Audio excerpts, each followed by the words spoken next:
Welcome to Daybreak. This map was made by Park Prime, and in 2012, everyone was happy to see this map added to the ladder. It was designed for the late game.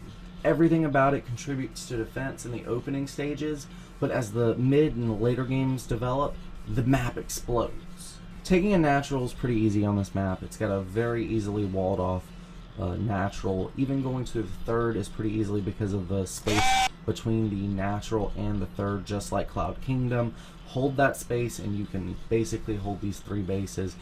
You'll see Marines flooding from the third in one case to the natural, and there's a little bit of tug of war between him and his opponent. The Protoss fails to hold that position. He keeps getting pulled one way, then pulled another. He doesn't have static defense at his third to help deal with the amount of infantry that he is getting thrown at him. And because of that, he keeps getting pulled away from this high ground position, which allows the Marines and the Marauders to sneak in here, get some excellent kills, and then retreat back out. And he keeps doing that constantly and constantly, peeling away at this army. This is something that can be fairly easily exploited, but again, if you hold that ground, especially against Terran, you will do just fine. But if you ever let a Terran get up on that high ground, especially with tanks or Widow Mines, you can pretty much kiss your third goodbye. Once you've got a third established, you can then move to the position next to the watchtower, a little bit parallel to your third.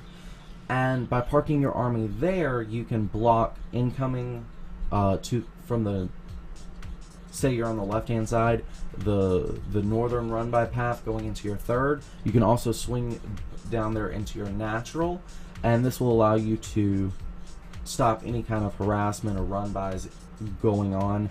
While holding the Zelnaga Tower, defending your bases, you can knock down that debris, which will allow you to do very short-term sieges, especially if your opponent has also taken a fourth in a similar location.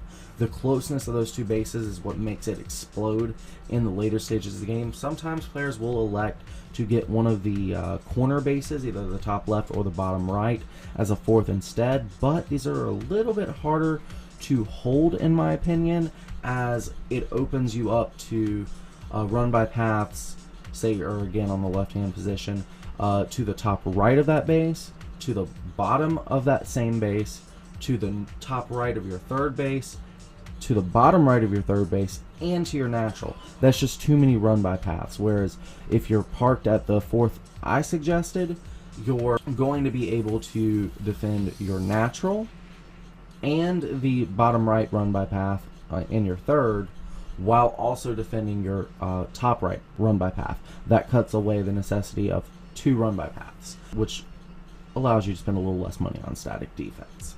This is a map that very, very often gets split in half and can go into the extreme late game, sometimes completely mined out. This is an amazing map.